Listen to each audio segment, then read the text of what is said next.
Hey, everybody. Hey. Welcome to, what day is this? Day 4 of Gala Week. Yeah, I hope you guys are enjoying all the festivities and programs we've had so far. But I think Amanda and I are probably most excited about today's program. We've been looking forward to this one for a while because we love talking about raptor training, all the work that we do with our education birds here. So Yeah. This is one of my favorite subjects. And so we're happy to bring this to you. Really today is just going to be an overview of what we do every day with these raptors. To a certain extent, a lot of the same training principles apply to the opossums too, but they had their spotlight yesterday, so we figured we'd just focus on raptors today.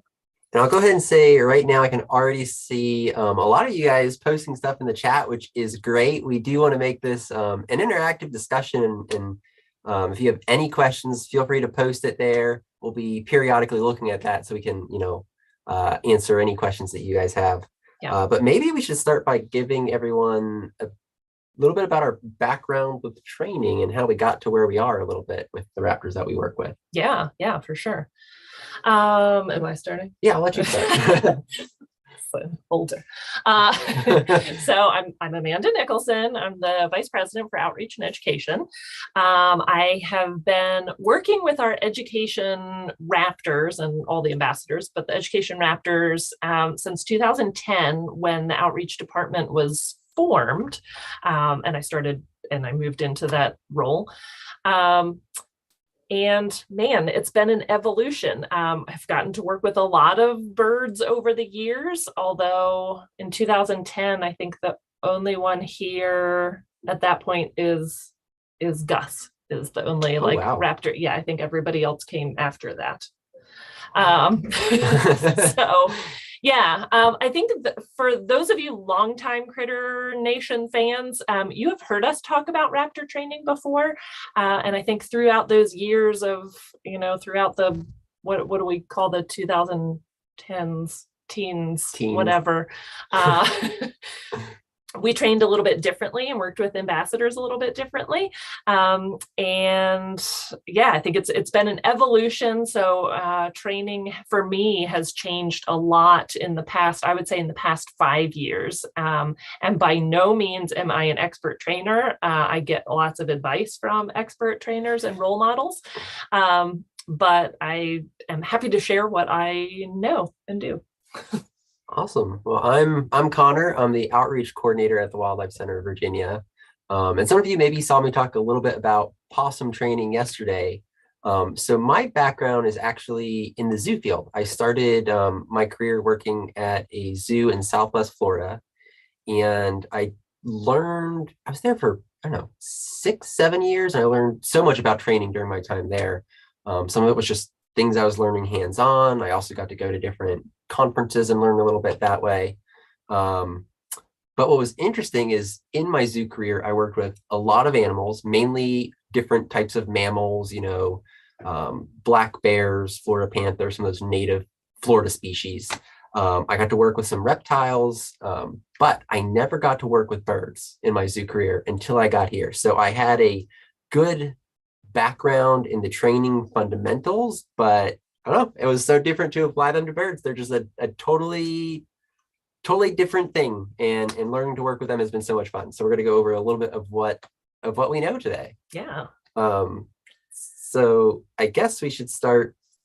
Well, at the Wildlife Center, we should say who we have. So we've got about a dozen education raptors. Yeah.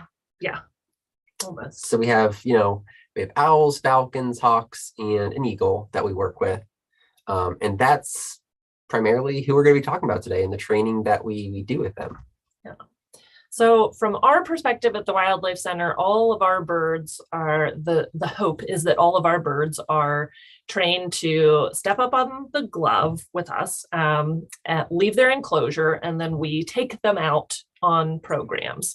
So whether that's taking them out here on site, getting them crated and loaded up with Connor to go to Hawk Watch or an elementary school or a library or whatever it is.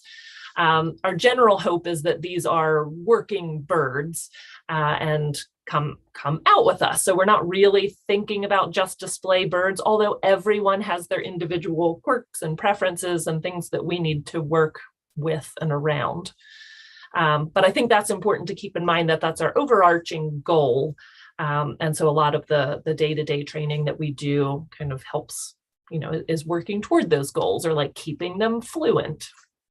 Yeah, and we have like certain I guess lingo, or certain things that we use when we're talking about training. So we can kind of go over some of that now to give you some perspective, and also just tell you about like the type of training that we do. So like what we do at the Wildlife Center, it's called positive reinforcement training. So a lot of you might be familiar with this because you do with your pets at home, with dogs and cats or whatnot. So what we're doing is we're basically asking a behavior of the birds that we're working with, and maybe it's stepping up on a glove, going to a crate or whatnot.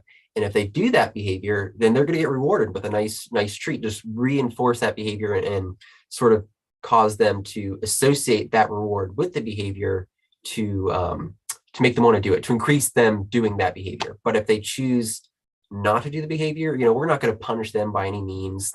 We're still going to, make sure that they're really well taken care of and whatnot. So that's the kind of training that we do at the Wildlife Center, with the goal of one of our favorite words of building up a trust bank with them. Yes.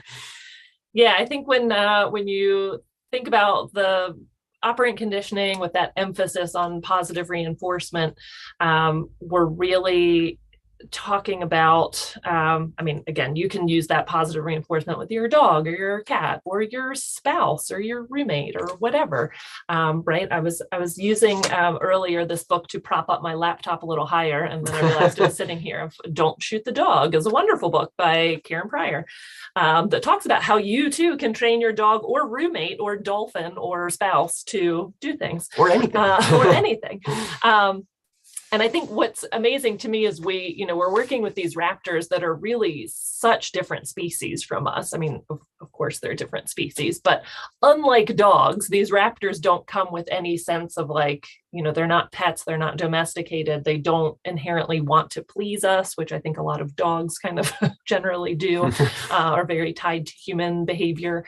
So when we're working with these raptors, we're really training becomes all about communicating with them. It's a two-way conversation, and we're trying to communicate with something that speaks a very different language than us. And yeah, like Connor said, we're really always trying to like build up that trust bank account.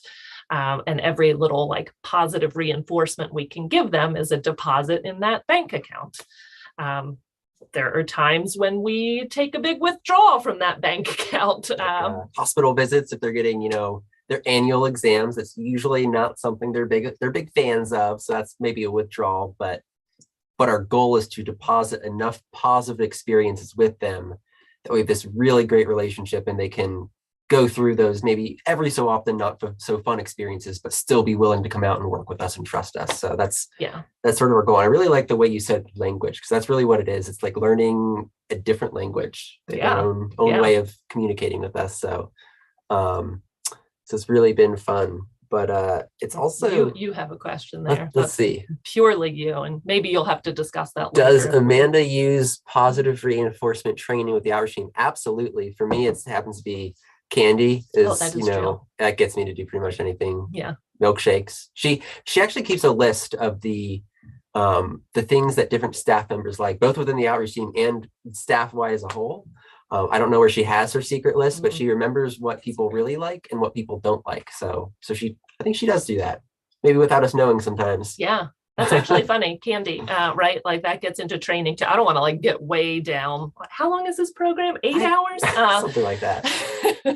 But when we think about training and we think about that positive reinforcement, we're thinking about what has really high value for the being that you're trying to train. So, I mean, fortunately for our raptors, high value, all of them are very food driven. I mean, of course, all animals need to eat.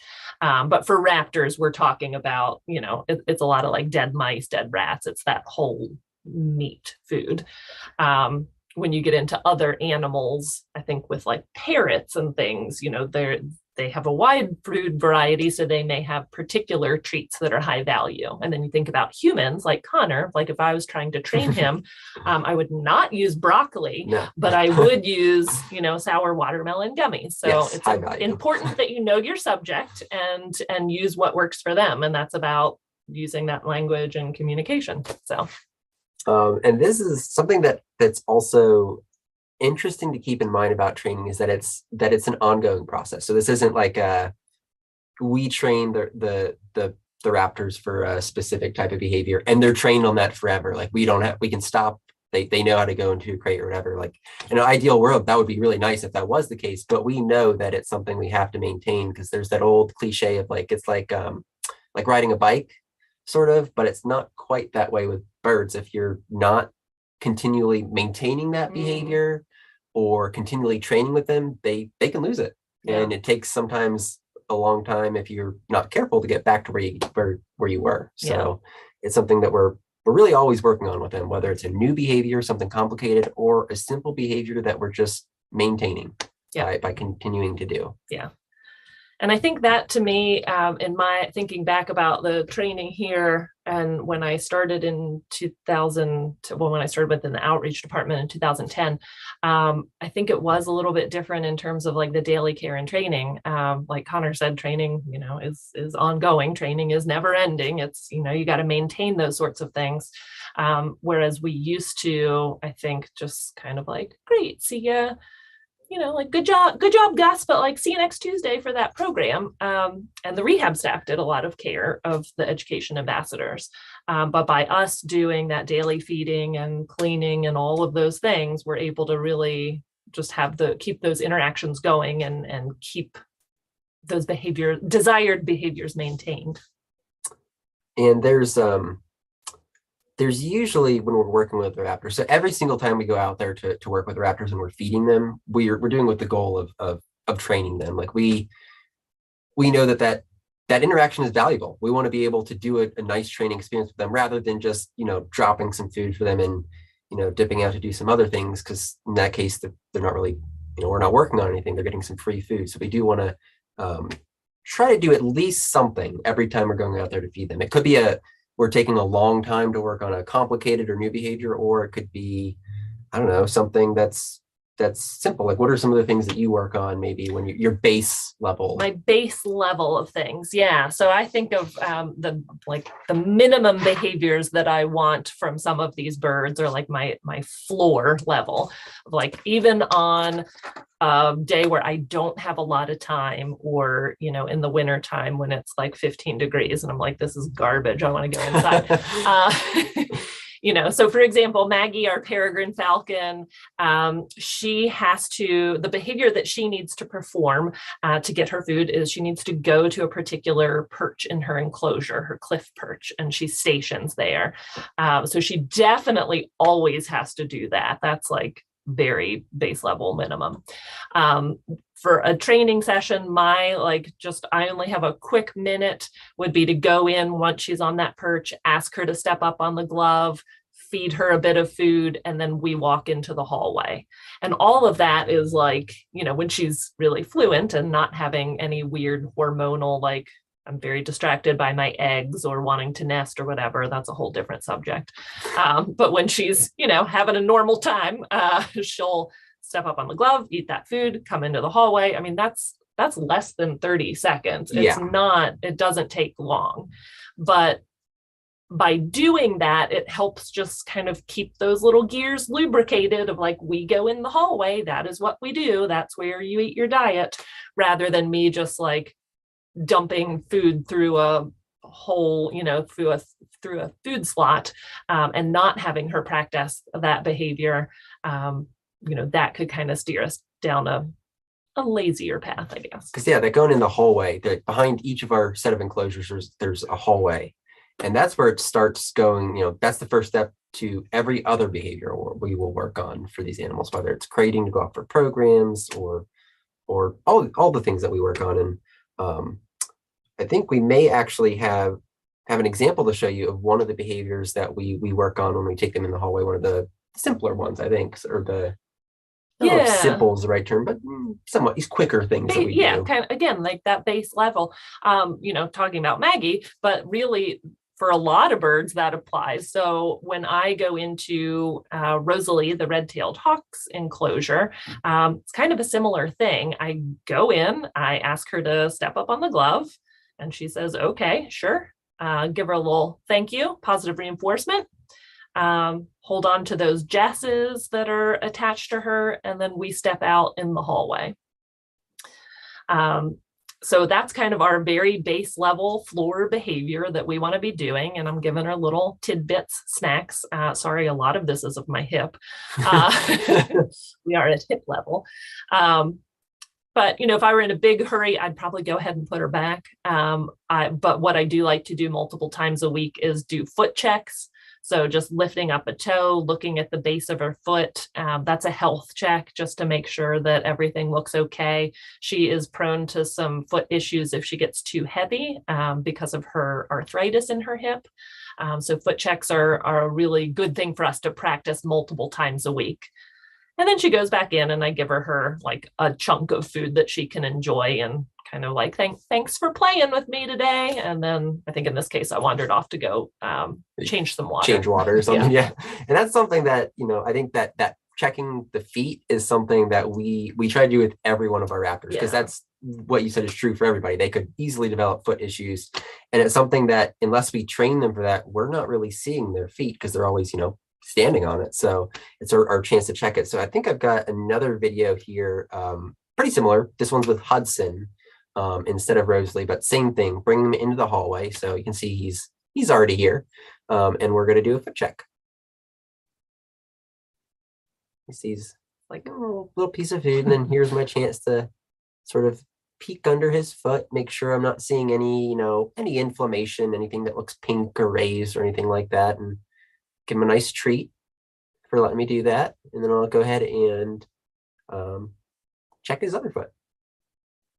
I think the video stops there, but that's one of the base behaviors that we'll work on with our Raptors. Bring them in the, having them step up on a glove, come in the hallway, and checking on their feet. So, and that's something too that I guess I should mention, that not only do they have to have some trust with us, we have to have some trust with them, and the fact that we're putting our hands right where their weapons are, those talons. So it's a two-way street. They're building up the trust to let us do that, and we're building up the trust to feel comfortable putting our hands there. So that's something that's yeah, that is true. And it's funny, of like Rosalie in particular, I think I feel very comfortable with her. She is still a wild bird, and like I don't want to underestimate her or throw you guys off of like she could still do damage. So of course we're wearing gloves and acting appropriately. But I do think for newer folks, it is, that bird is huge, and she will like turn around and look at you and scream into your soul, which can be like, oh my gosh, you seem intimidating. But by working with her over a number of years, I know that that's a little more, that's just how she is. Like she rarely follows that up with any action. She just kind of likes to scream sometimes. Don't we all? I see, speaking of like Rosalie looking into your soul, I see or screaming into your soul, I should say. Ashley says, do we avoid eye contact when working with them? We do. It's something that it took me a while to get used to, because there's that innate human desire to look at something in the eyes. Yeah. But for birds, that can be sort of weird. I mean, you can imagine if you're doing something, say you're out eating and you turn and you see someone staring right at you like that, it's off-putting. Makes you a little uncomfortable. Well, it's like predator behavior, right? So, predator-like. So it could be weird for them to look them right in the eye. So a lot of times we'll look at them, I don't know, lower down on their feet or on their body, and then kind of out of the corner of our eye, we can look at towards their face and get the whole picture, so to speak. Yeah. Which is something that's, it takes a little time to pick that up. It's like I said, that tendency to want to do it, but we do avoid, that eye contact. Yeah. Yeah. So there's always something to train. Those are kind of good examples of our base level. Like, I don't have a great deal of time, but let's come out in the hall. Maybe we do a little foot check. Whereas when we have more time, maybe we're pushing on bigger behaviors to again, ultimately get ready to go in a crate, to go travel in a program, be in front of people. So we're always at different spots. And I think it's also important all the time for us to remember that these birds are individuals, and they're all kind of in different spots of their training, or they may react differently to different things. Some birds, if you wear a hat, it's like you're an entirely different thing on this planet, maybe not even a human. Whereas other ones don't care.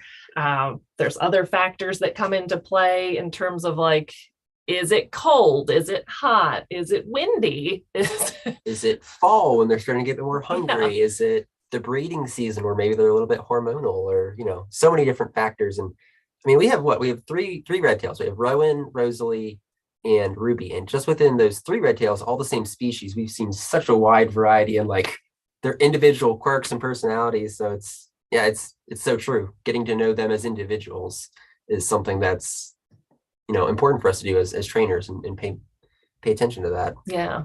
And I think we've gotten in the habit of like, when one of us comes in from working with a bird and maybe it doesn't go the way we had hoped, it's like, oh, what, this bird didn't do the thing today. And it's like, oh, okay, how's their weight? That's always my first question of how's their weight? What's their weight? Yeah. Are they high in weight and they don't really feel like working too hard? Are they low in weight and they're so frantic that they can't think straight? That's Hudson sometimes. Or did a truck go by, or did something weird happen out there? There's this level of like information gathering so that we can get the full picture of what's going on, rather than just making an assumption on what we think it might be, of just like doing our due diligence and taking those things into account. And I think we have some videos here in just a second of well, first we have I think kind of a fun individual experience and reflection with Rosalie. So you just saw the Rosalie video of me getting her out, kind of that base layer. And like I said, we have a fairly high trust bank account with each other. We've worked with each other for years. She knows me, I know her. We can do the things. I generally don't get terribly worried about her like not wanting to work. And I guess that's part of our training goals too, is that these birds are always allowed to say no. Of course, why we work so hard with training is that I really always want to have them say yes. So I would like to set that up. But so we have a pretty good relationship.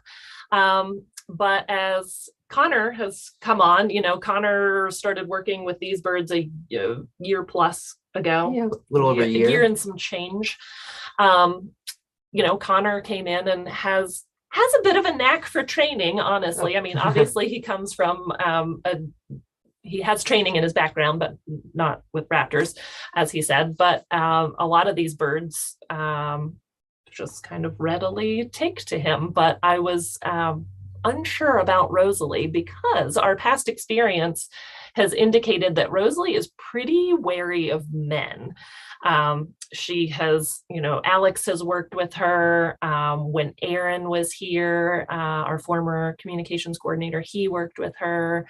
And it's like, my data pool isn't enormous, but in watching all of it happen, I'm like, that bird does not, she was very fearful of those two men. And I think just from a little bit of history that we know, I was greatly suspicious that she maybe was just kind of fearful with men in general. So I'm like, well, this is going to be challenging. Guy, but we weren't sure how she was going to react to me. So we just dived right in, and I went in one day to feed her. And luckily what you're seeing right now is a photo of the very big accomplishment of getting her out of the enclosure and tied into the glove, which you can see me smiling because I was very happy about that. But it did not start out that way. It started out with I went to feed her and see what she was like, and she didn't have quite as big a reaction with me as she did have with other men, in terms of like, she wasn't leaning far away from me or anything like that, but she was certainly wary of me. And like it took a long time for me to build up trust with her, maybe longer than it would take someone who wasn't a man because she just has that background. So what she would do initially is when I started working with her on the glove, it wasn't really a gentle step up. She would kind of like take her talon and kind of hit it once and then kind of like grab it really hard and step up. And what I kind of got from the experience was like she was interested in participating. She wanted the food. She knew what I was asking and she kind of wanted to do the behavior, but she was also very wary because I was a guy and wasn't exactly trusting yet or comfortable. So it just took a lot of time, took months and months of me working with her. And she eventually realized that like, oh, hey, this guy's not so bad. He's just here to work with me and give me some food. So now she's great. She steps up very, very gently now, just sort of, a nice little gentle under my glove, and we'll come out for walks. Like in this photo here, I think in that specific photo, I had just given her a piece of food, so she's probably pretty happy. But yeah, they're all individual. So my training experience and my roadmap to get to that picture where I'm able to take her out, certainly different than it might be with a lot of other people. Yeah. So, but that was quite an accomplishment. Yes. Yeah. I think that was one of my happiest training moments so far. Oh, okay. I was both because of like her background. So I kind of, I don't know, it felt nice that she was comfortable with me knowing that background that she has. But also I think she's one of the biggest birds I had out in a glove. So it's just a really different experience having a bird that big. Yeah. So that was an awesome experience. But we've had some, I mean, again, every bird is different. So we're kind of rolling through a few different examples of different points in training. For some of our other birds, for a bird like Verlin or American Kestrel, he is generally, he's kind of going through a behavior breakdown right now, but apart from that, that's a different story. Apart from that, like he does generalize to people more readily. So he is not particular about, I mean, he needs to go through an introductory warm-up period, but I think that tends to be faster and he's more open to meeting new people. Again, this is, like you can say all of this of humans too, right? Yeah.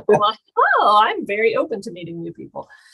So his daily training is a little bit different and it's not necessary. We don't have to spend a great deal of time normally on getting him out of an enclosure, but maybe he needs to be pushed to train to like a new experience, kind of like what you guys have been doing.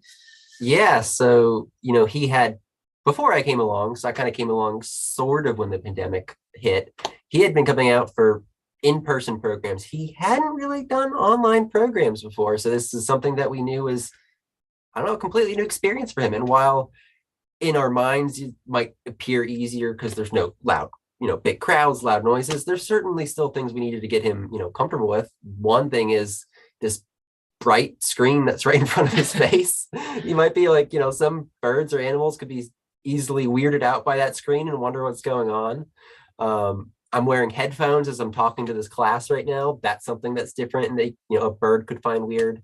So getting him comfortable coming in the hospital as well, because that hospital is also where he gets checkups. So that's something else that we had to keep in mind. So luckily you can see in here, he's very comfortable, but that's something that we worked on. We would regularly take trips inside the center, whether it was just for quick moment or if I was sitting down at my desk for quite a while, or in this case, finally for the program that he was at. We're always, keeping in mind the context as we're working with the animals. And I see a couple questions in the chat. One was from Dana. She said, how often did you have to repeat the same behavior before she became comfortable with you? She's referring to, I think, Rosalie. It was a period, we've got training notes, so I could probably go back and like find the exact answer, but off the top of my head, it was a period of 3 months before I had brought her into the hallway after I started working with her. And, that's slow progression. So like throughout the week, I might notice by the end of the week that Rosalie was stepping up with a little more confidence, a little less grabby on that glove. So it's like slowly working towards all those little small steps towards that final behavior. Yeah. And I saw Lydia asked one, and her question is, do some raptors build trust with certain people more than others? And they Oh, do. like a Yeah, they certainly, there's sometimes people just are, well, I would say, like, for example, you've worked with raptors for a long time, so you're more comfortable working around raptors. So I think as you're working with a new raptor, they're probably can sense that you're a little bit more calm than maybe if someone came in that hadn't worked with raptors before and they're maybe a bit more on edge. So they do respond to different people differently in that case. But I do think that is, to Lydia's question of kind of like, is it like a bird whisperer or is it techniques or both? I would say nobody's just a flat out bird whisperer. That comes from techniques. That comes from, and maybe that is it comes more easily to them and there is some inherent way that they move, but I think that is still, that boils down to like techniques and being really good at reading behavior. And we're going to have a whole reading behavior section here, which I love because it's my favorite part of training. But I think it's that reflexive, like how it tests your observation skills, how, you're receiving that information that birds are putting out there to you. It is also a part of like how you move too, but I think that still comes based on experience and learning things. I think that we are still learning constantly all the time. We learn from expert trainers in this field who we talk to regularly. We learn from the birds. I feel like I've learned quite a lot from these birds. And we learn from each other.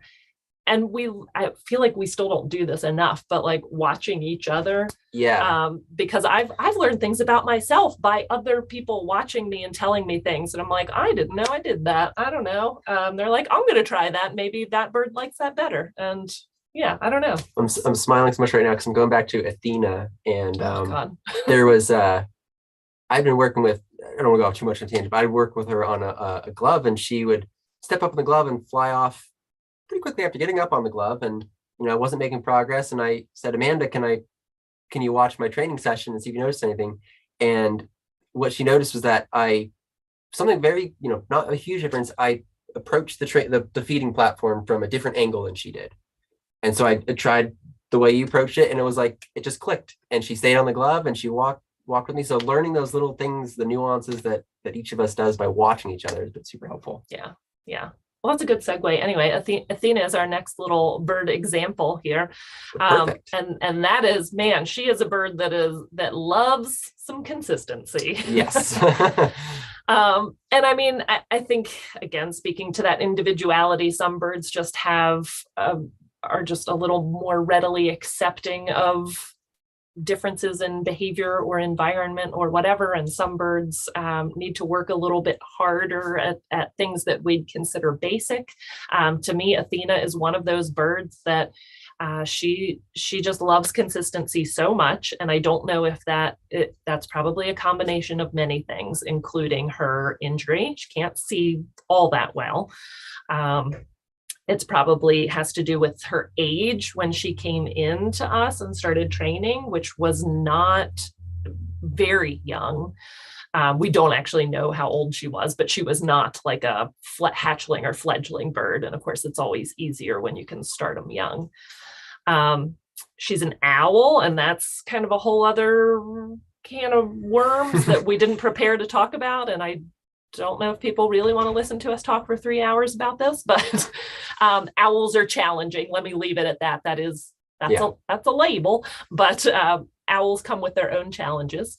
But we work very hard to stay fluent in our daily behaviors of having her step up on the glove and, ideally leaving that enclosure with us. So, some days, ideally, we go in and we ask Athena to meet us at this particular perch, this T perch.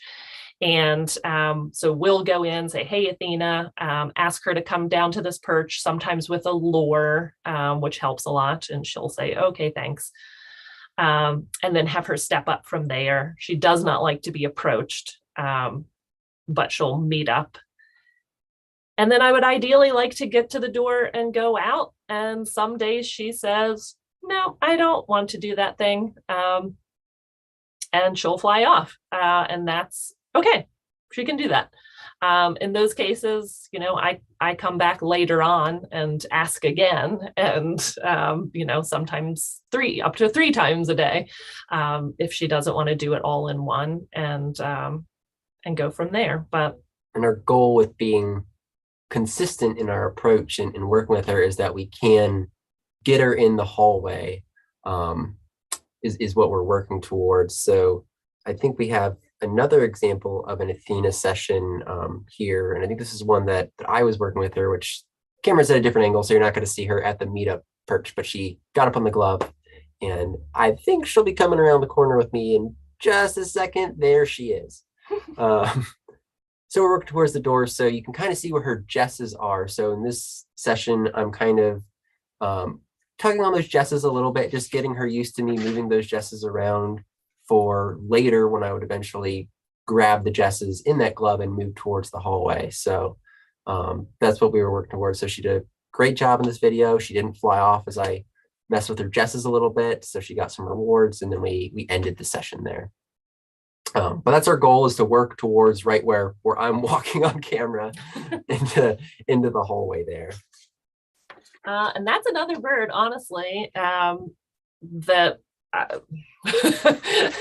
that Connor's done really well with. To me, Connor is the first person who Athena has warmed to, other than me. Like, Athena's the first bird that I started working with when we started really changing our training methods. So I was her primary trainer throughout that period of time, and then some. And I've tried to introduce other people in over the years, with not a lot of great success. She loves consistency. She is a discerning bird. I think it's critical to kind of understand her behavior and what she's putting out there.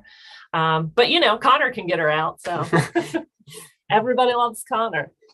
I think that, well, sometimes.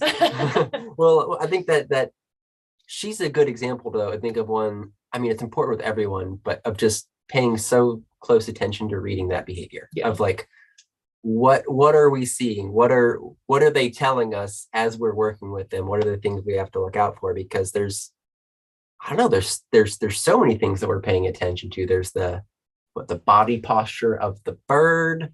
Are they maybe more alert, more, looking around a lot more? Do they seem that they're more comfortable, have their feathers fluffed out?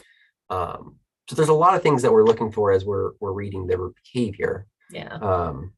So sorry, go ahead. No, go ahead. I just say we also, we make sure to avoid labels, which you probably heard me and Amanda already mention in this. So like, we're not going to say that bird is, I don't know, that bird was bad today, or that bird was, I don't know, we're good today. We're going to say very specifically the behaviors that we're seeing. Yeah. So that we're communicating it to each other accurately, not affecting our perception of the bird. Right. And that's something that I fuss after the vet staff and the students. Sometimes when in rounds, they're like, oh, that red tail is really mean. I'm like, whoa, that's unfair to that red tail. Of like, is he mean? Like, mean means something different to us humans. Do they actually mean he's really food aggressive? He's incredibly hungry and like will launch himself after you, or those sorts of things. And I think it's more important to use the descriptions of the behavior rather than just that label. So because right there, that could identify the problem. By saying that bird's mean, we have no idea, what does that mean? What does that mean? Yeah. What do we do? But if that bird seemed food aggressive, well, now we know that bird's hungry, and that's why they're, behaving that way. And we can get a weight on that bird and see if maybe we need to increase that weight. So like, that's why we want to avoid labels, so that we can make sure we're working with them as best we can. Yeah. So yeah, this comes up a lot when we're reading behavior and kind of looking at what is occurring. So we have kind of a little bit of a montage, and it just rolls on. So we're going to try and keep up with it and not go on too many tangents. But when we're looking at birds, we're looking for natural behaviors such as this. One of my favorites. This is Ruby, the red-tailed hawk, and you can see her little foot's kicked out there. In this photo, this is a photo. That is a relaxed behavior. That's the equivalent of us standing there with like our hip cocked out to one side. Which is, I don't know, so interesting. I would never have known what the heck I was looking at until I started working with birds where they have their leg kicked out like that. But yeah, it's the sort of thing we like. And this is a short little video of Rowan, the red-tailed hawk. His is a little harder to see in there. But he also has a foot tucked up similar to what Ruby did. It's just tucked under his little feathers. And this is with me. I took this video just standing right in there with him. So he's just kind of like looking around and chirping a little bit and has his foot tucked up there. And what that tells us is that they're comfortable. You know, if they were concerned, they would not be performing that behavior. They'd be ready to maybe look for avenues of escape and take off or something along those lines, you know, be a little bit more alert, feathers tucked. Yeah. Here's an example. Rosalie eating, another natural behavior. Similarly, if she was concerned, she wouldn't be ducking her head down and taking her eyes off of me. I mean, I think natural behaviors leave birds vulnerable, really, because they're either not, you know, they're taking their eyes off of you, or they're just not at the ready to like fly up and out of there. So when we see these relaxed behaviors, that's can be very nice.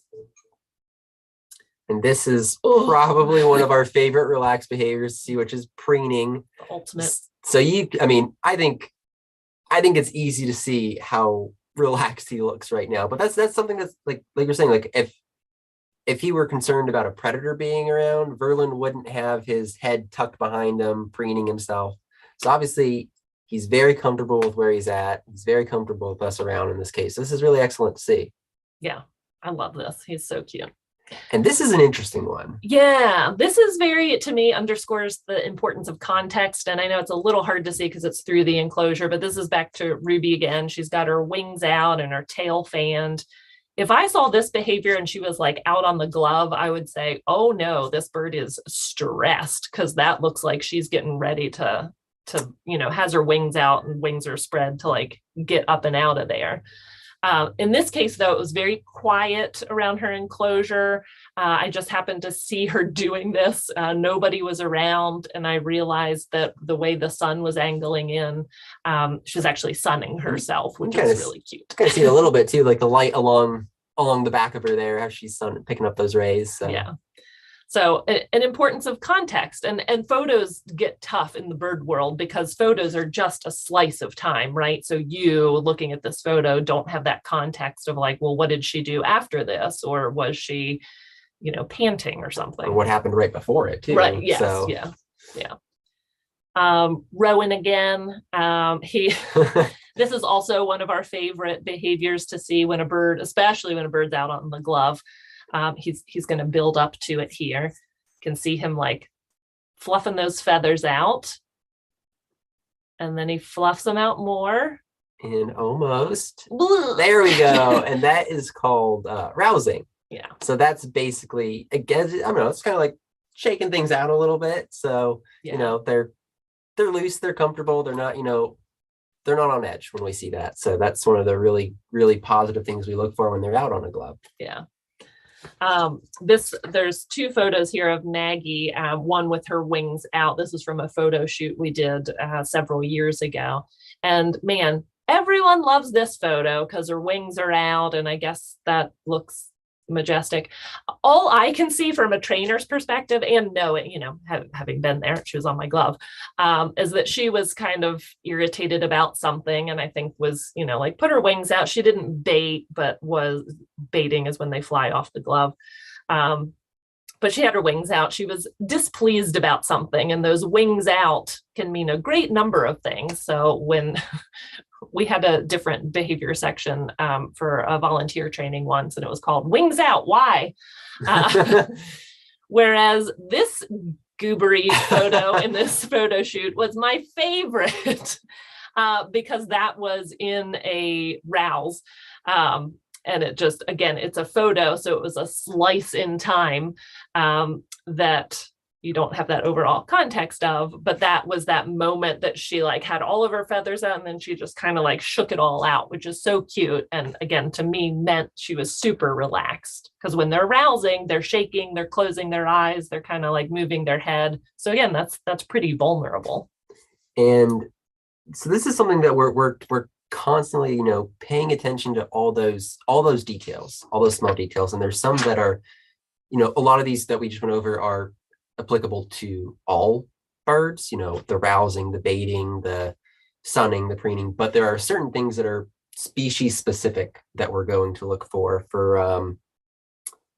say screech owls, for example, are an example of one that there's specific things we know about that species, like they have tufts, and if they have their tufts all up, we know that they're not comfortable, they're a bit stressed.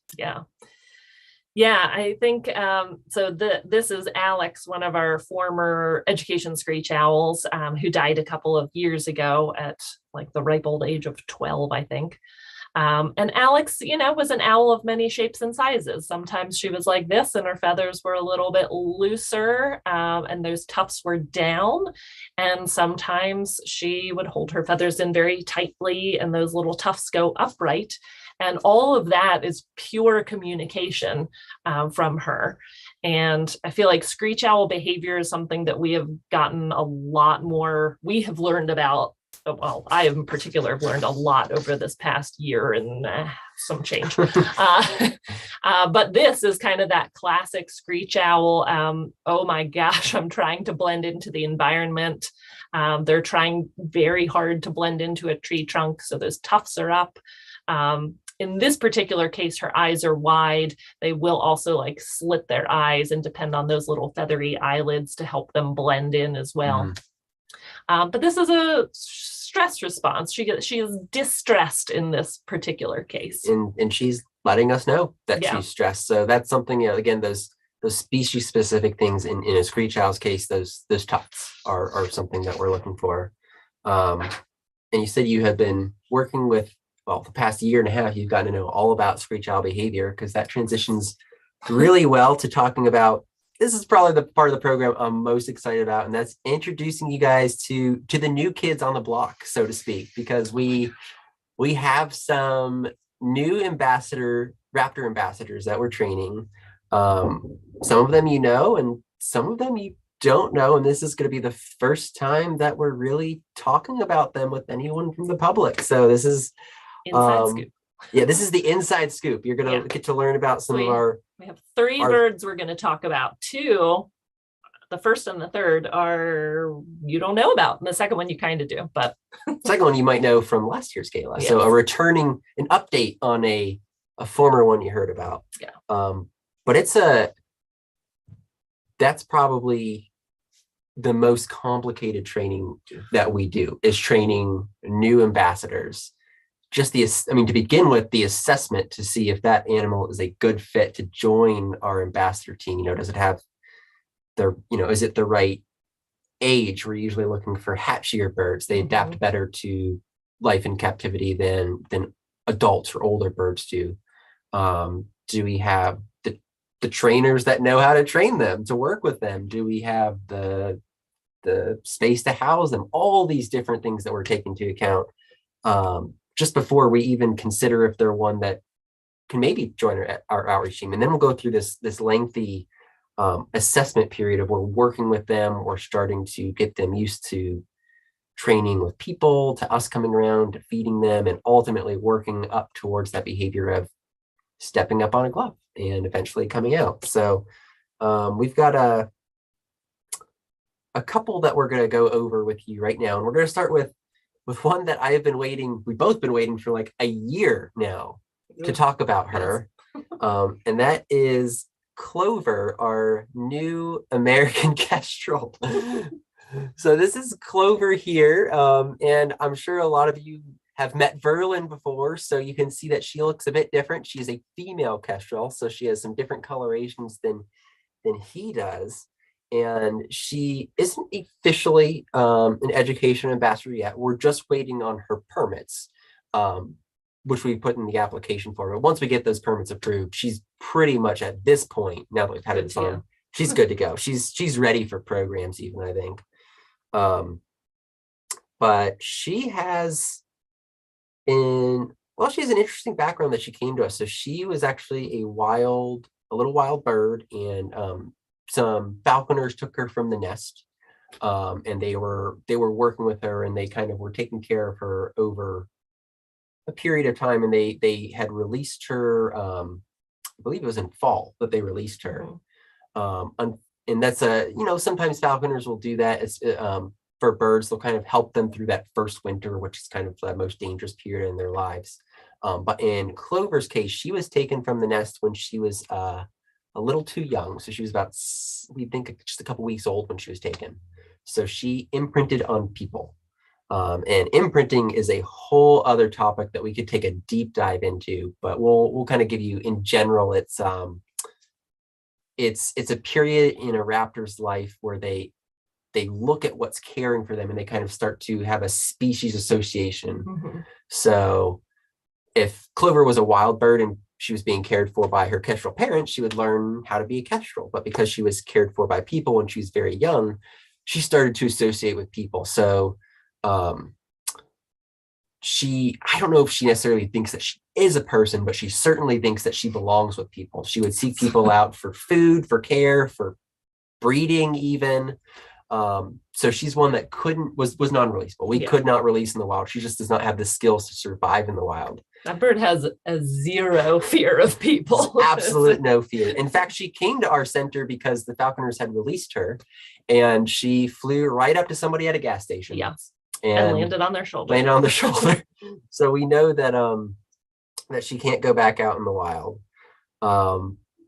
So we started working with her, and we knew right away that she was likely going to be a good fit. She was pretty much right from the get-go. I don't want to say she was easier than some of the other new birds we'll start working with, because she already had that positive connotation with people where she'd kind of already want to hop up on her gloves and see us. So here's a video of me going for a walk with Clover, I think, if I remember correctly. Which is probably one of the highlights of my day. It's a chance to get away from my computer screen, go out there, get out in the sun, take her on just a tiny little walk there. And she is one that she really enjoys the time that she spends with us. So she really, really likes to come out, walk around. We even have a new tethering pole by our desk, so I can tether her by my desk because I'm working a little bit, to get her a little bit more time, a time with us to spend together, which she seems to enjoy. And this is really I think when we first got her, she was a hungry little bird. So like that was the first thing we had to work through, is she wasn't very patient for her food. She was like almost trying to jump into our hands and get the food before we could give it to her. So that's something we had to work with first. And then she kind of, we got her at a good weight. She kind of got used to the process. So we had to put some equipment on her, get her used to tying into the glove, which she actually moved through those steps pretty quickly. And then the next step was just getting her used to, exiting the enclosure, seeing different people, different places. I mean, right where I'm walking right there, that's walking through the Education Ambassador Alley, where there's a bunch of other birds. So, get her comfortable walking past that area with other birds around. And she did really well. She was one that, we certainly did have a lot of training we need to do with her, but not quite as much as some of the other birds will onboard to our team. And she is one that I'm very excited to say, if you think she's awesome and adorable in this video, you will get to meet her on gala night. She is one of the ones we plan to bring out, show up close on screen, give you guys all the more details on her background and story. So she's a really fun one to work with. Somebody asked how she got the name Clover. And she did come with that name. It was a bit of a mystery at first, trying to figure out who this bird was. The falconers had banded her. when they released her. So we were able to track them down with the band report. And then I talked to the guy on the phone who had worked with her. And they do a lot of kestrel box monitoring, and they had taken her as a falconry bird because she has really unique coloration. Her plumage is a lot lighter than normal.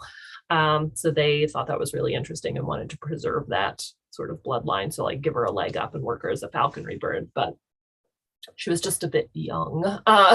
So they had actually named her Clover, and I don't know, it just stuck. It did. That was jinx, Yeah.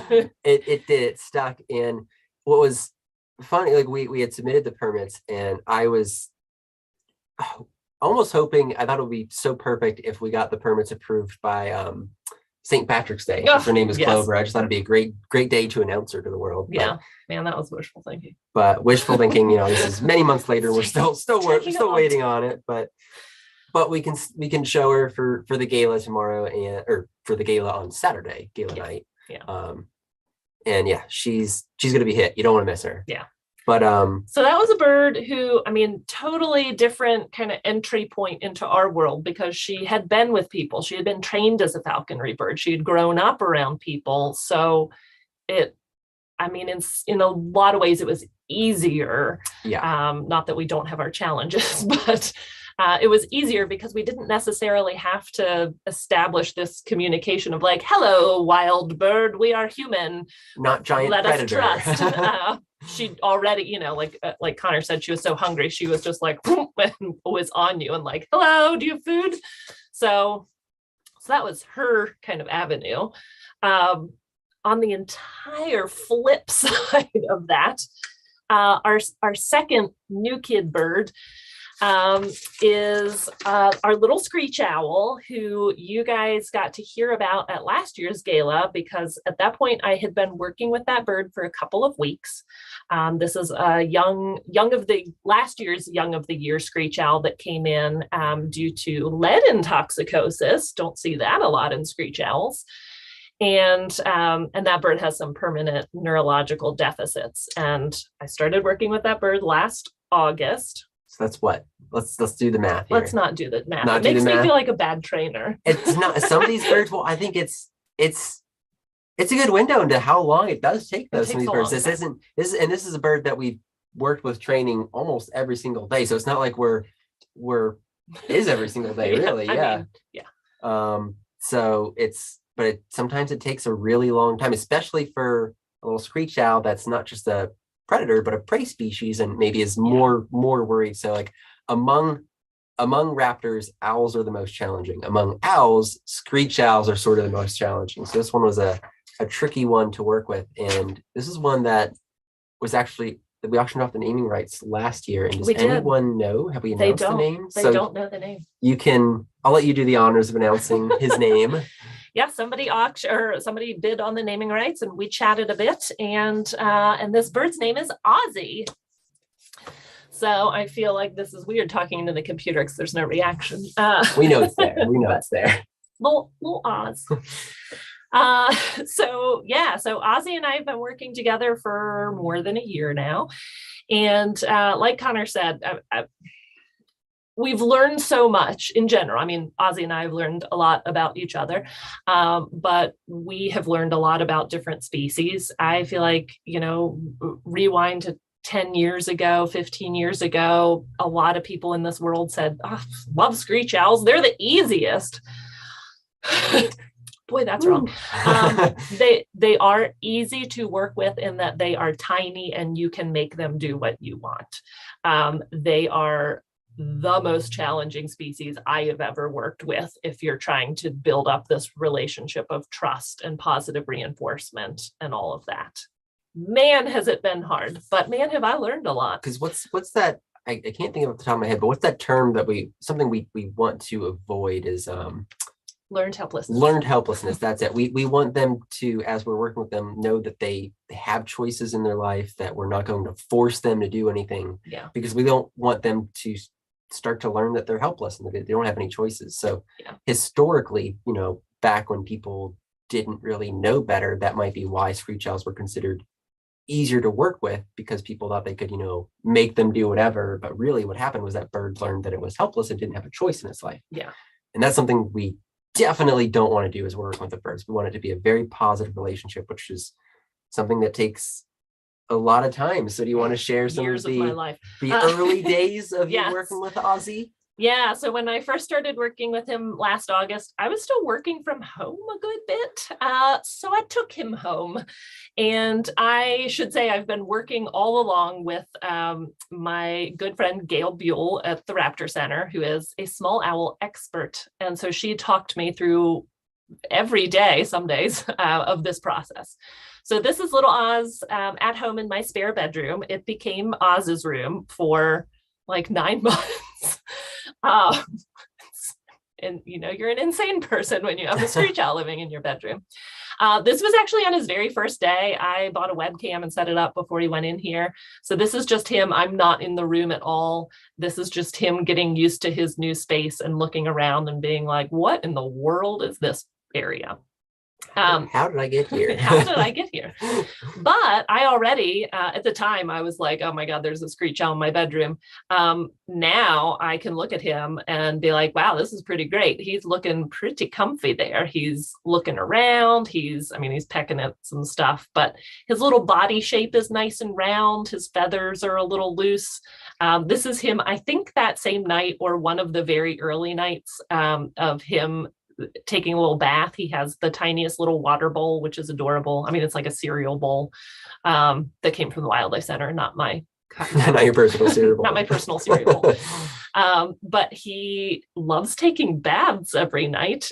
This is, as you can see now, it is a video. He was just very still there for a while. So this is him sitting in his little bowl at night, taking a bath. He pretty much took a bath every night and still does. And I just got to watch him on this webcam. I was going in to do training sessions, which heavily revolved around food. This is now him standing on his little perch after the bath. You can tell he's like he looked a little shaking it out. He looked a little wet. He's preening and shaking it out, which is super cute.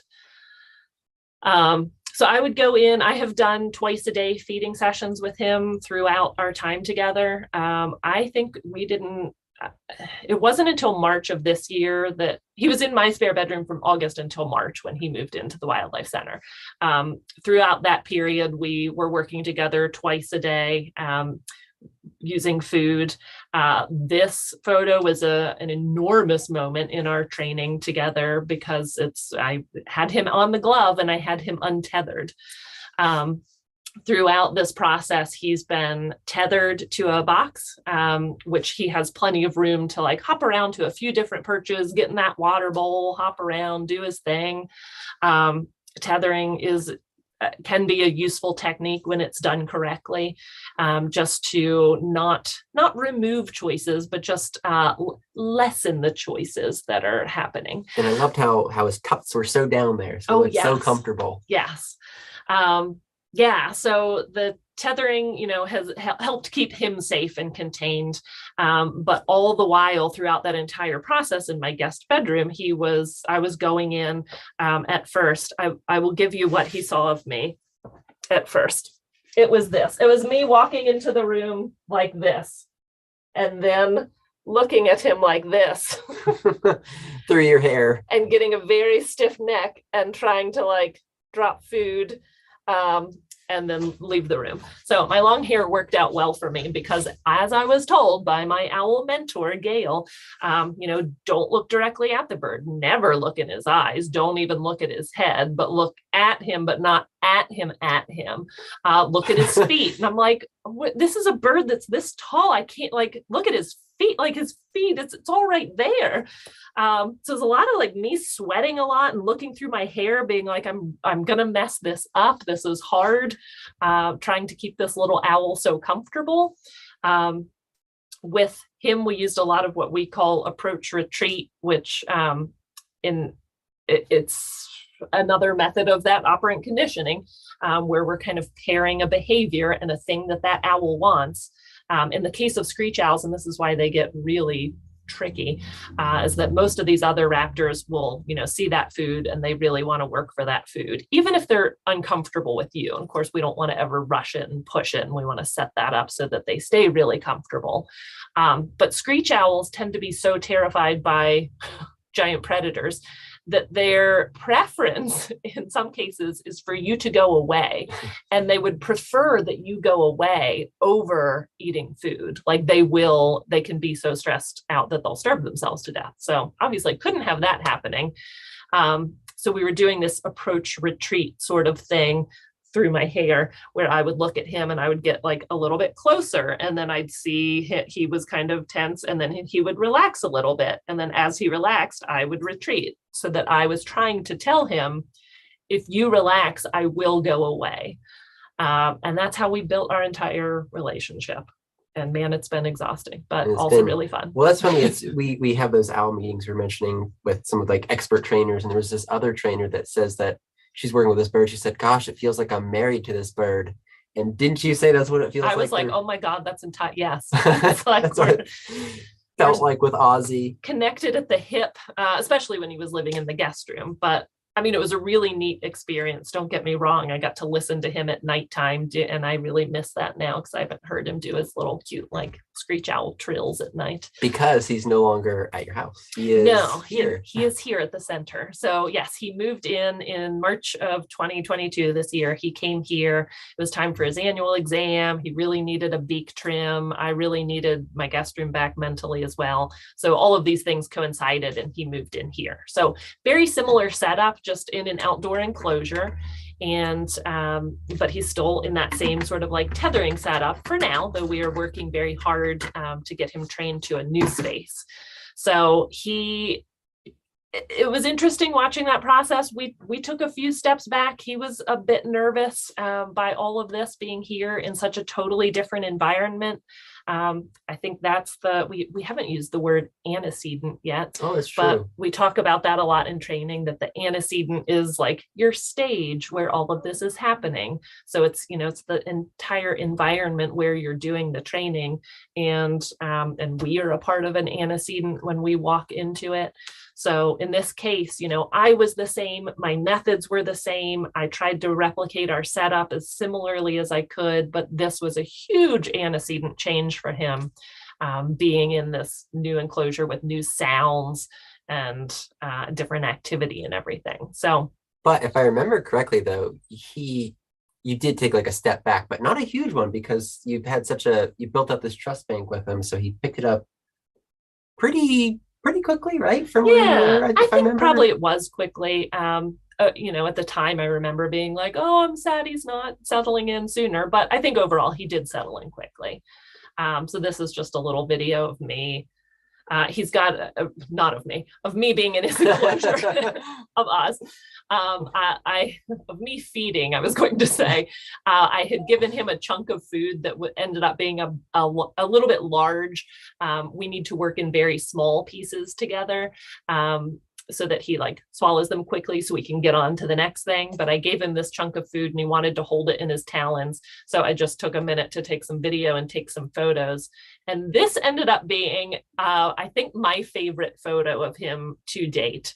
I have this as my laptop wallpaper. So I can look at it all the time, because this to me represents a lot of things. He looks really comfortable, and I guess it's also meaningful because I know that he looks comfortable, of like finally all of those things that Gail, my owl mentor, has been trying to tell me, and she said all of these things to me over and over and over again. I could feel them like, oh, I get it now. I can be trained as well. But to me, he looks comfortable because he's got one foot on clutching his food. So he's like off kilter there. His body feathers are nice and loose and relaxed. They're not like pulled in super tight. He's not staring at me. That's good in of itself. He's looking somewhere else. And to me, the best part of this is his eyes, of like, he has nice, soft, relaxed owl eyes. Yeah. And I spent the longest time talking with Gail. Gail's like, well, if their eyes are open really wide and round, think about that Alex photo, wide and round, they're stressed. I'm like, okay, got it. Round eyes stressed. I'm like, closed eyes maybe are good then? She's like, oh no, if their eyes are closed and you're there, they're stressed. I'm like, oh, okay. So if their eyes are round, they're stressed. If their eyes are closed, they're stressed. My conclusion at the time in like a fit of frustration was like, if they have eyeballs, they're stressed. I don't know. But no, I get it over time. A relaxed eye is one that's, open and not like staring intently, but isn't doing a lot of winking and blinking either. And you can kind of see the eyelid there, but it's like the textbook definition right here. Yeah. And we do have one question in the chat is where Ozzy is right now. Is this where Alex was? Is this the same enclosure? In that set of enclosures, yeah. For anybody who's been to the Wildlife Center, you'll know when you walk through that through our gate off to the right, there's a set of screech owl enclosures. There are 2 enclosures. So he is in one of them, is in one side, and then on the other side right now is where he's going to be housed. We're actually going in there every day to do some work to train him to be in there without his tether. And one follow-up question to that is about how tall is he? Oh gosh. I'm I was gonna say I could say yay. I guess you can't really say. Yeah, it's not gonna help. Let's see. I'll go like what? Yay high? 5 inches? Yeah. 5 inches? 5 inches. We'll go with that. About 5 inches. So not that big. Screech owls are tiny little guys. Yes. So yeah, so that's looking relaxed there. So since throughout the spring and summer, we've been working together. It wasn't until he moved in March, that I stopped. Well, for a couple of months, I think I still came in on Sundays. Connor works on Saturdays, and started working with him then. And I would come in for a few Sundays. And I think in the early summer, I stopped coming in on Sunday. So I think that was my first right. like starting to get a little bit of a break. I was going a little bit insane of like, I love this owl, but maybe I need to not see him every day, and just in a little bit of space. But yeah, so since then we've been working together, and he settled back in, he stepped up on the glove, I could untether him. And the next big step there was like stepping out into this hallway that's behind his enclosure. So this is pretty early on. And I took a little photo. So what I can see here from his behavior, I pan over here because just to show what he's seeing. And, he can see Hudson and he can hear Hudson, goodness knows. He can see Buddy, he can see Maggie and Rowan as well. He's looking a bit worried there in that video. So in the one before this, I don't know, Jen, if you want to pause this, in the one before this, he had his little tufts up and was looking a little bit skinnier there.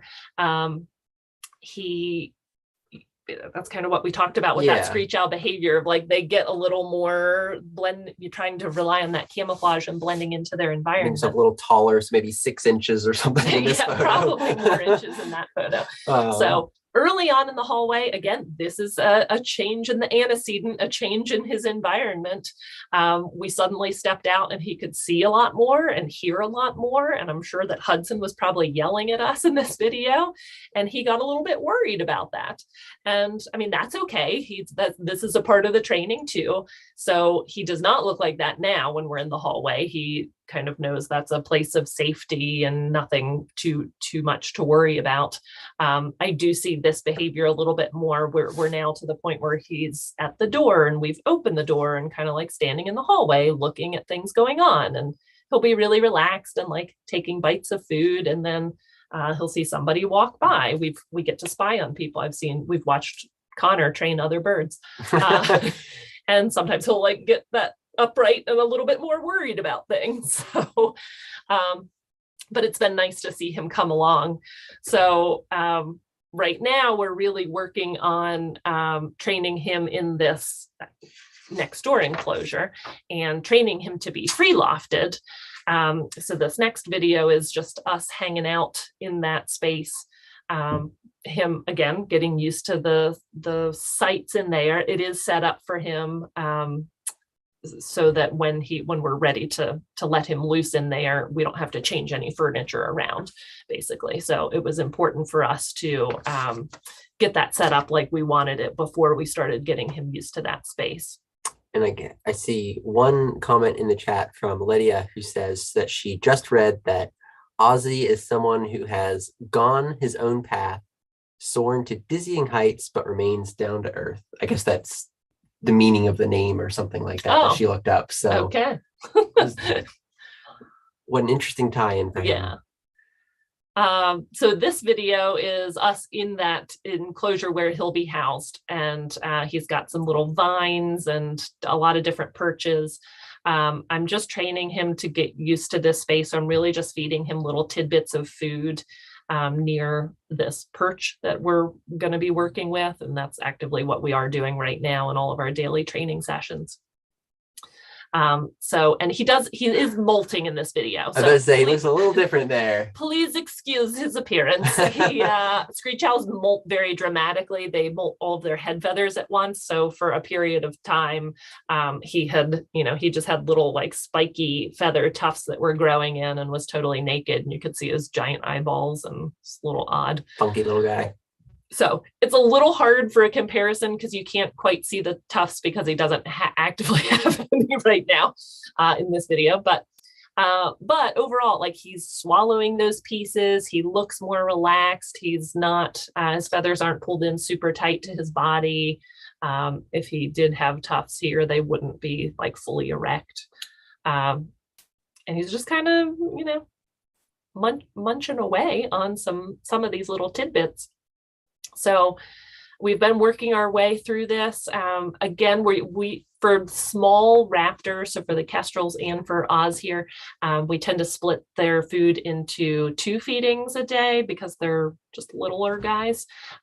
So it's nice also for training, so we get 2 opportunities, like 2 big opportunities to work with them during the day. And we'll go in the morning and go in the afternoon and try and do this. I definitely do this every day, untether him, walk out in the hall, come in this enclosure, feed him some bits of food. Right now, we're actually working with that perch that you can see behind him in this video. And he will step up on it, and I'll give him some bits, and then we're practicing stepping back up, and then I give him some more bits. So we're working on getting really fluent with that. And then I can start kind of like having him step on the perch, and then I step back for a minute and then come and have him step up. And we kind of build off of that until I can like leave for a minute and leave for 3 minutes and that whole thing. Here's you in the hallway there. Yeah, so this is me in the hallway. This is a few weeks later. Well, he's not molting at this point. So I think this was early October. He got a little distracted by the camera and was like, what's that down there? But I love him just like looking around. He's holding that little tidbit of food in his mouth, so he doesn't want to eat it yet. Then he's like, oh, now I'll choke it down maybe. There he goes. But yeah, he's just looking around. He's looking pretty comfy. He's checking things out a lot. At one point in this video, he notices his shadow. We have that sun coming in, this like harsh fall sunlight coming in from the side, and he gets really distracted by his shadow. Not really worried about it, but just kind of like, hey, what is that there? It's a good-looking shadow. Good-looking shadow. Now he's like, oh, what is this? What is this owl? I'm looking at myself in the camera. Oh, there we go. It's like, oh my gosh, what happened there? So he's a little distractible, but overall, like, this behavior from him is nice and is looking pretty relaxed. Yeah, so often you can see the tufts down, him just looking around. Lots of great signs. Yeah. So yeah, it's been really cool to work with this bird. There have been days where I have cried because I've been so frustrated. There have been times when I have done a big party in my head. Of course, can't party with him because that would be scary probably. But we've had really big moments and big triumphs, and he's definitely taught me a lot about reading behavior, really. Yeah, I think that's something that I've I've learned so much from working with specifically the new kids that are joining. Yeah. Is you get so attuned to reading their behaviors and the small details. And I think we'll now show you well, we've seen the little guy, the small owl that's Yeah. joining our team. And now we can show you the big owl that's joining our team. So we have Hopefully. a great horned owl. That's true, hopefully. So Probably. he is Probably. probably still in the assessment process. So we, we're still feeling him out a bit, but we're seeing really good signs so far. We have a great horned owl that we are training to hopefully join our ambassador team. And he's still, like I was saying, very early in the training process. So he came to us, he had some, I say he, but we don't actually know if it's, a boy or a girl. But he had some trauma to one of his eyes and actually needed to be removed. So that's why he couldn't go back out in the wild, just with that, limited vision that he had, only having one eye. It would make it a lot more challenging for him to hunt and catch his food. So we couldn't release him and he was non-releasable, but we thought it'd be a great one to assess to see if he could join our team, because we don't currently have a lot of owls in our education ambassador team. We know that that's something that really the public are very interested in seeing. So it's a great way for us to carry educational messages if we're going to school groups and classrooms and talking about the patients we get through our center. So we actually have, when I first started working with him, it was challenging because he did not like people. And he let us know it. He would, if we tried to go in that enclosure, he would beat clack at us, he would hiss, and he was basically letting us know, I don't want you here. So it was this challenging process of kind of that approach retreat method that Amanda was talking about earlier. Like we were, I'd listen to him once he was a bit more comfortable, I'd retreat, kind of, that was the reward he was looking for a little bit. But we did push through training a little bit quicker than the screech owl, just because he's a bigger owl. He's not really a prey species. He's more of like an apex predator. So he, was able to push through training and was more interested in the food. I actually have a video of a huge moment. I was doing a party in my head this day in his training. So this is his enclosure that I'm about to go in, and you're going to see a little bit of the approach retreat method of me going towards that feeding platform to see him. So this is opening the door, which I'm trying to do everything, smoothly, not too fast, not too slow, just kind of like a normal pace. And sorry, you're looking at the side of me for quite a while until I get to that feeding platform, but taking a step towards him. So you don't have any audio, but at this point he beat clacks a little bit, like he's a little comfortable, you're heading my way. So I step back a bit, give it a second, step further towards him. So it's, again, this approach retreat method to get to the feeding platform, which isn't too far from where I was standing. So it's probably just a couple more feet to get there. So it's you can see it there, it's with that gray turf. So now that I'm there, I'm going to put the glove there. So all the time I drop the food, it goes over the glove. And this is the first time he came over right away and took some food while I was right there. So prior to this, I had to step back a little bit into the hallway before he'd come down, but this is when he had built up the confidence to come down while I was there. So this was a huge moment. It might not have looked, and here he's coming back again, so it might not look like a lot, and you can still definitely tell that he's nervous. He's flying away after he takes some food. He's very cautious with his approach. You can see from the body posture he was a bit nervous, but it was so awesome that he had built up this confidence to come down while I was there. So again, I was partying in my head at the moment, and you also can't see what I'm doing, but when he would come down to take food, I was clicking. Mm-hmm. So his bridge is a click. So that kind of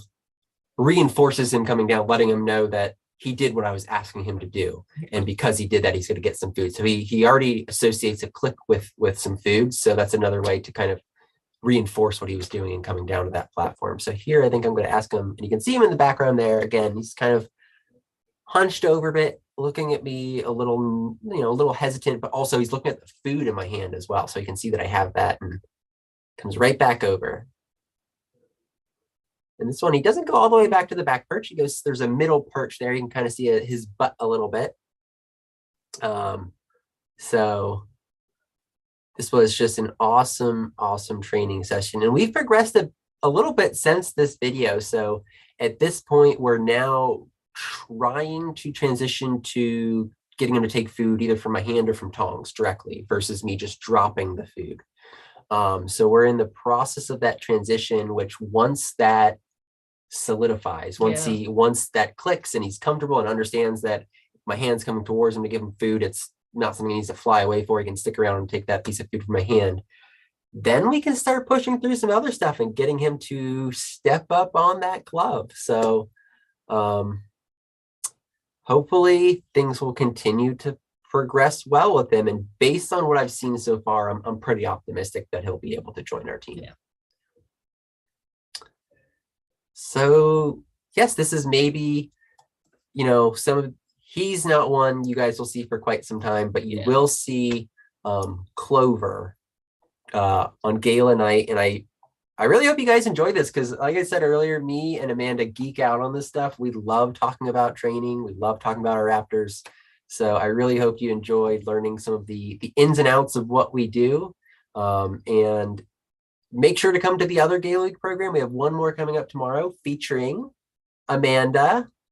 They're tired of me. We're putting on the Ritz, and that is you are going to be working with Cara to have all of the cocktails, hors d'oeuvres, I think even fashion accessories. Did I hear? Yeah, I just really have to preface somehow Randy stuck that in there. I mean, I posted it on the website, so that's on me for not catching it. I think I've just been in such a frenzy this fall. I haven't read it, whatever. I just threw it up there. Yeah, but at some point, Cara was like, fashion accessory or fashion tips. And I was like, I don't know what that is.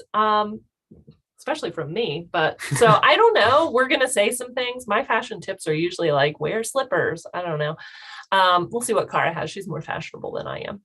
And that's tomorrow at 6 p.m. Eastern. 6 p.m. Yeah. And that's a really great way to build up to our gala finale, which is just the next day on Saturday, starting at 6 p.m. as well. Yes. And for the first first 45 minutes, it's meet the staff, meet and mingle with staff, meet our staff members, talk with them, discuss your favorite auction items, or don't discuss it if you don't want to share what you're bidding on and you want to keep that secret. And then at 6:45 to 7:30, that's when the outreach team will come in with the more interesting staff members that you'll want to meet, and that's the ambassador team. So we'll have them out on camera. We'll have the possums, some of the possums, some of the reptiles, a couple of the birds that you guys will get to meet. It'll be a really fun time. Then following that, Ed will do his big announcement on everything that's gone on and going on and all that we have planned. And it's going to be a really fun time. So I hope you can join us. And with that, I think anything you want to add, Amanda? I don't think so. I was just scanning our questions here. But you can always remember to ask them in our moderated discussion too, because y'all know that we're always, poking our heads in there as well. So if you want to talk more about training or ambassadors or anything like that. There were a couple I think I skipped over, and it wasn't that I didn't want to answer them. It was just to keep us on time. So we're not going for 5 hours. But yeah, any of those questions, post them in the moderated discussion. We'll definitely get around and answer them. But thank you guys so much for coming. Thank you for supporting the Wildlife Center. Thank you for coming to Gala Week and Gala Night. And thank you for your bids. And thank you for everything. Bye, everybody. Bye.